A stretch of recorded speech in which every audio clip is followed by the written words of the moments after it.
Now your Storm Tracker team forecast with Taylor Hunt. Welcome back, everyone. Your lows tonight are going to be in the mid to upper 70s, 76 here in Baton Rouge, 76 as well down in Napoleonville. So we're going to be quite warm tonight, a little bit warmer than what we are used to. Our average temp this time of year is 73 degrees for our low, so we're going to be just a couple of degrees above average. Your highs for tomorrow are going to be in the lower 90s, 92 here in Baton Rouge, and that's going to keep us a little bit cooler because we have some of those afternoon thunderstorms like we've been seeing for the past couple of weeks. You kind of get the deal at this point. It's been rinse and repeat for those last 3 weeks or so with those afternoon thunderstorms. I'm going to give tomorrow about a 40% chance of rain for our coverage area, and I'm going to track that out for you right now. So tomorrow morning, of course, we're going to be quite clear, a little partly cloudy as we go throughout the morning and on your morning commute. But then by Monday afternoon, we see a lot of storms starting to initiate along our eastern border of Louisiana and Mississippi. But then, of course, those storms are only really going to clip the eastern edge of our coverage area. So I think the Baton Rouge Metro will get sort of spared from any of those heavier rains, but our eastern parishes are definitely going to want to look out for some heavy rains and some possibly gusty winds tomorrow. And then by Monday morning, those storm chances sort of diminish,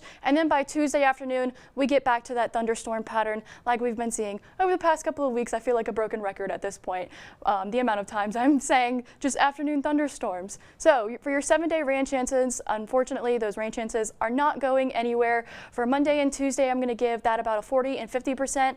And then we do have a bit of a high pressure system that's going to sort of set up in place towards the end of the week. So I think our rain chances are going to come down a bit as we go through Friday and Saturday. Thankfully, we should be a little bit drier for our 4th of July weekend, but of course that could easily change.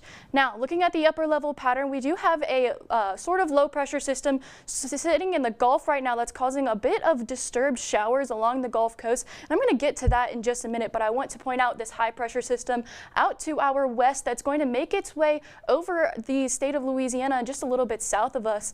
And that, unfortunately, is going to create a bit of a heat dome as we go throughout Thursday and Friday. That's why we're going to be a little bit drier. This high pressure system is going to help keep our rain chances low, but unfortunately, our temperatures high.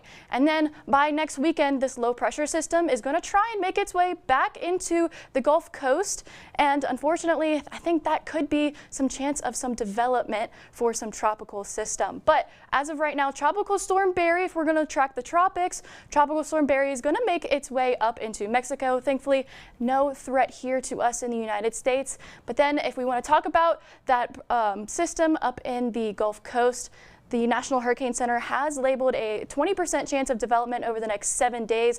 The models are being pretty inconsistent with where it wants to go, but the models are consistent with the fact that some type of tropical system is going to develop. Whether that traverses the Florida Peninsula or goes up into the Gulf Coast is beyond me and the models because they don't understand where it's going. So as we get closer to the day that the system wants to form, of course, we'll have more information. Looking at the water vapor, we're sitting quite moist in that area, and our sea surface temperatures are really above average. So the conditions are definitely conducive for something to develop. Here's your 7-day forecast, looking like a wet week, but of course, we get a little bit hotter as the week ends.